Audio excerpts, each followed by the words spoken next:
The applause was still echoing when my father stood up. In front of classmates, professors, friends, he chose that moment. "I won't be paying another dime for her," he announced, voice like a gavel. "She's not my real daughter anyway." Gasps scattered like broken glass. My stomach hollowed, but my face didn't crack. I smiled, stood, and walked to the podium. If he wanted theater, I'd give him a show.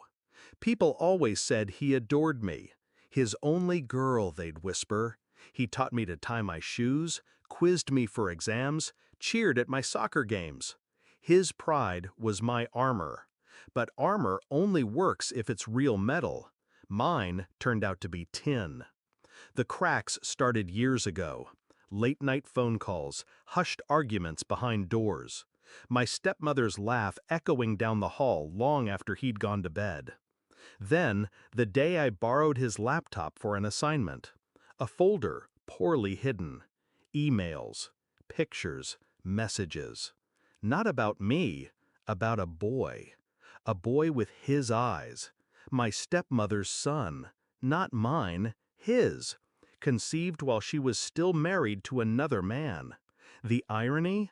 My father wasn't betrayed. He was the betrayer. The boy thought his father was someone else. But DNA doesn't lie, and neither would I. Not forever. I didn't confront him then. No tears, no begging for truth. Instead, I played the long game. I kept his secret close, like a blade under my sleeve, waiting for the moment he'd try to cut me. And today, he did. I gripped the microphone, my gown swaying, my voice calm, steady. Since we're sharing DNA secrets, I pulled an envelope from my bag, thick, heavy, the weight of justice. His wife's face drained white. She already knew what I held. Inside, paternity test results. His name, the boy's name, a match, unshakable. Gasps again, sharper this time. The audience leaned forward, hungry. "My father says I'm not his daughter," I said, letting the words cut clean. "But according to science, his real child is the one his wife has been raising with another man's name on the birth certificate." I turned the paper so the front row could see the bolded word, positive. Silence collapsed the room, then whispers, then a roar. My stepmother's hand flew to her mouth. My father staggered as if struck. The boy, my half-brother, sat frozen in his seat, his life unraveling in front of strangers. I didn't look at them. I looked at him, the man who had raised me, the man who had humiliated me. "You wanted truth, Dad?" My voice stayed level. "Here it is." The fallout was immediate. The marriage cracked within weeks. His empire of control destroyed by his own arrogance. My stepmother filed for divorce. Her son confronted her in public, screaming, calling her a liar.